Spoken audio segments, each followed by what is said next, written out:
Thank you very much for listening to this week's talk on the Sedra of Balak.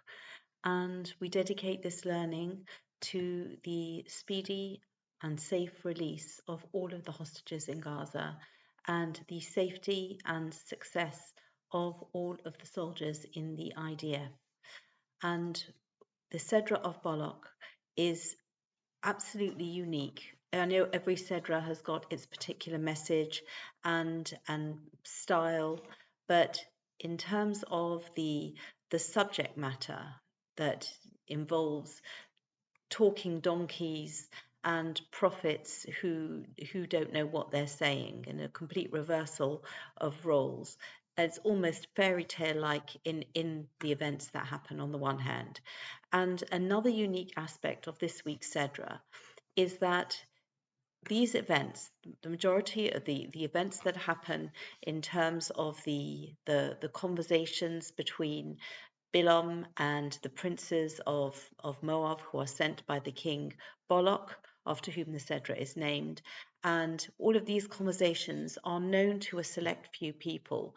The children of Israel at the time are not aware of what is going on behind the scenes. They are not aware of the miracles that are being described in this week's Sedra. They're not aware of the attempts to curse them and how those attempts were thwarted by Hashem's intervention through the miraculous means of talking donkeys. And this is also completely exceptional in the Torah. And the question is, how comes we have something that is considered so important? It's referenced, the words of this week's Sedra are immortalized. The curses that Bilam wanted to utter that became blessings, these are quoted by us, and they are often inscribed on the entrance to our shuls, to our synagogues. We are really referencing the words of the prophet Bilam, who was considered an evil person, a person who behaved in an evil way.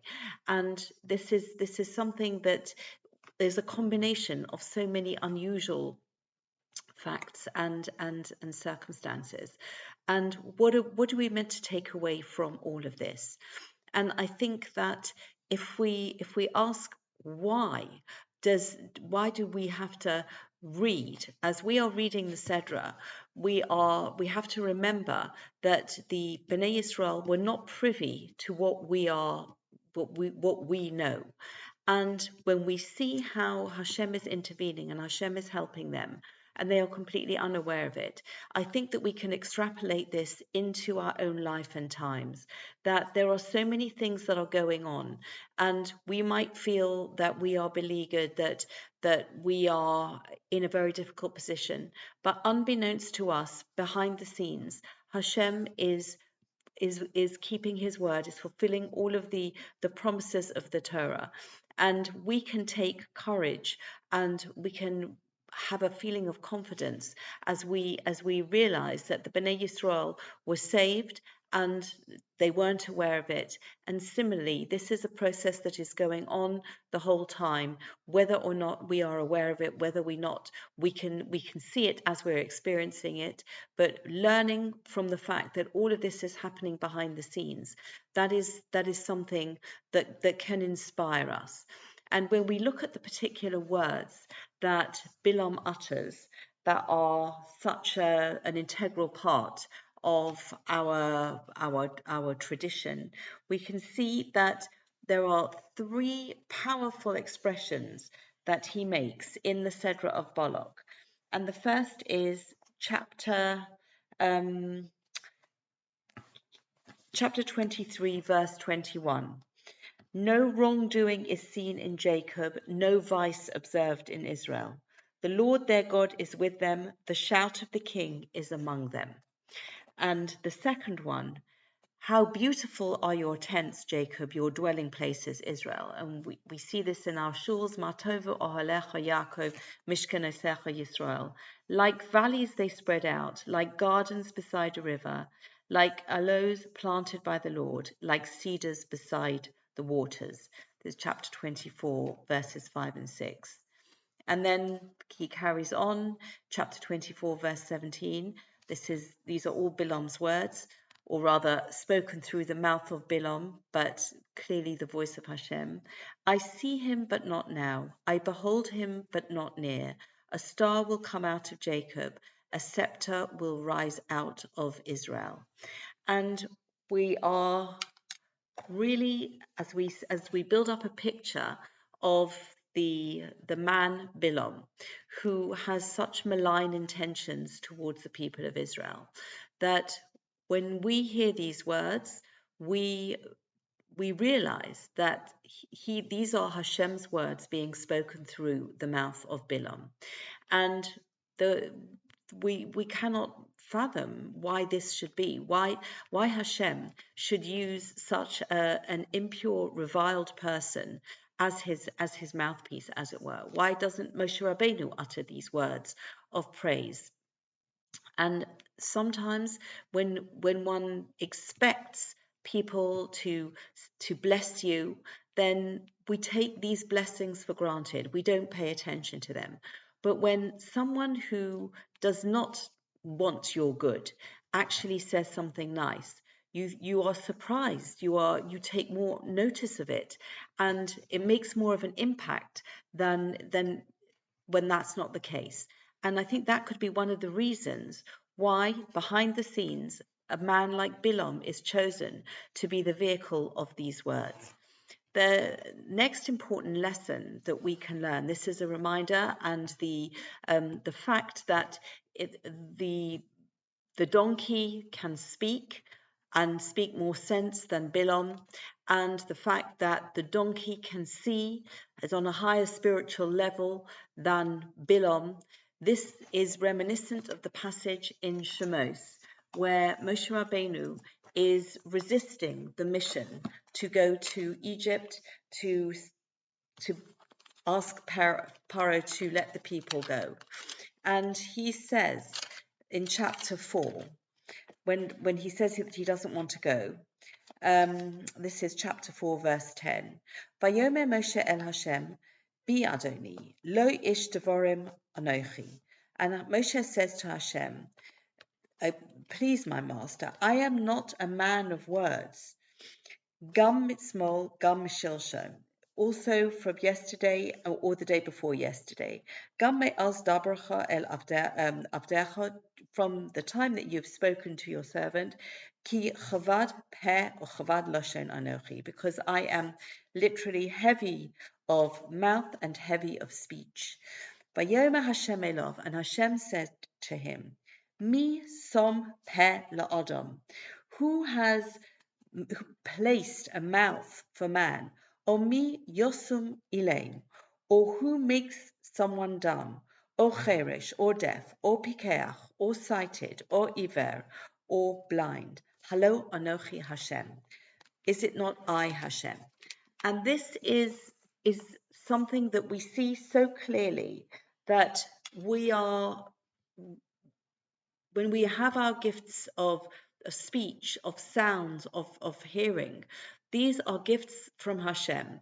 And however articulate we may be, or in the absence of these gifts, this is part of the will of Hashem. This is part of Hashem's plan, sometimes completely beyond our comprehension.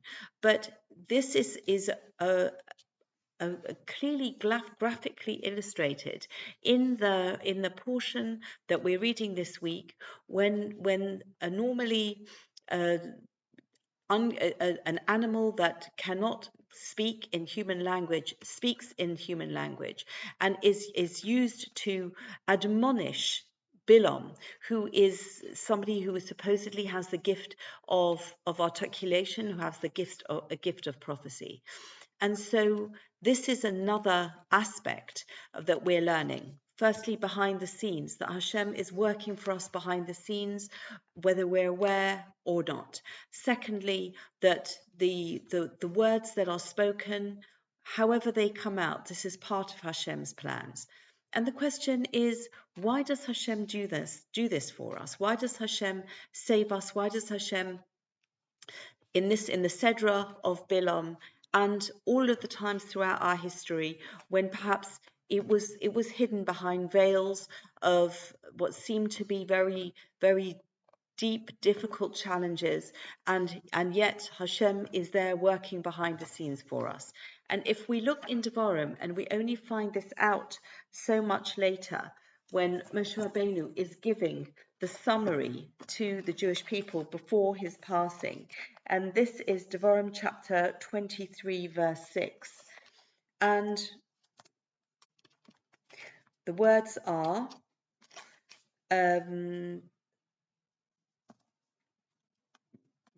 Actually, verse 5, Al Davar Asher Lo Kidmu Eschem Balechem Ovamayim.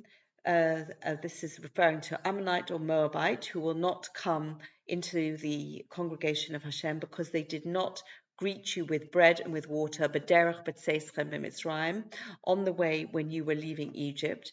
V'asher socher alecha es Bilom ben Ba'or, and because he hired against you Bilam the son of Ba'or, Mipsar, from Pasar, Aram Naharaim lekalelcha, Aram Naharaim to curse you. V'lo ova Hashem Elohecha lishmoa el Bilam, but Hashem your God refused to listen to Bilam. V'yafer Hashem Elohecha lecha es haklola livracha, and Hashem your God reversed the curse to a blessing. Ki ahevcha Hashem Elohecha, because Hashem your God loved you. Lo tidrosh shlomam v'tovosam kol yomecha la'olam. You shall not seek their peace or welfare all your days forever. And we see that Hashem has done this for us. Hashem has gone behind the scenes. Hashem has upended certain laws of nature that he has established in the order of running the world. And why has Hashem done this? Hashem has done that because he loves us. And this love and this protection that Hashem gives us is something that is a constant. And you could then ask, how can it be then, after all of this, all of these twists and turns, things that the high drama of this week's Sedra, the fantastic events that we weren't even aware of, and yet at the end of the Sedra we see that unfortunately Bilam tosses out a piece of advice, and he says their God hates immorality, their God hates idol worship, and then that is used as the tool to bring the Bnei Yisrael down, to cause them to entice them to behave in this depraved way that we see at the end of the Sedra of Balak. And there is a plague with horrific consequences. 24,000 people die in this plague. And so you might say that this love that Hashem has for us is conditional, and the protection and the love that we see in earlier on in the Sedra seems to evaporate. And I think that is not the correct way of understanding the events. The fact that the consequences of the sin of the Jewish people were so severe is a way to teach us in no uncertain terms that we need to deserve that. We need to deserve that protection. We need to deserve that love. We need to make sure that we do not fall prey to the enticements, to the twists and turns of wicked people who are using all of their creativity, all of their energy to bring us down. We have the clear consequences in this week's Sedra. We've got the behind the scenes events, and then we've got the in front of the scenes events.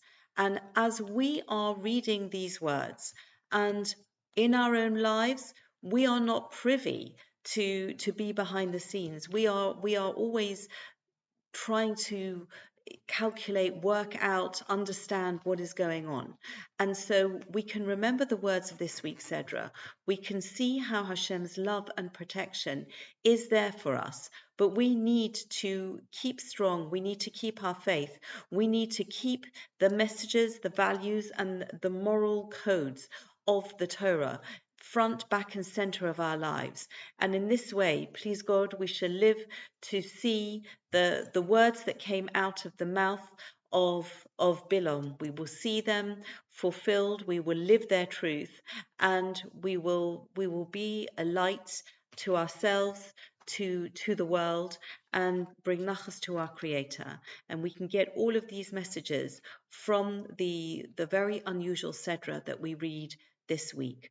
Wishing you a Shabbat Shalom. Thank you for listening.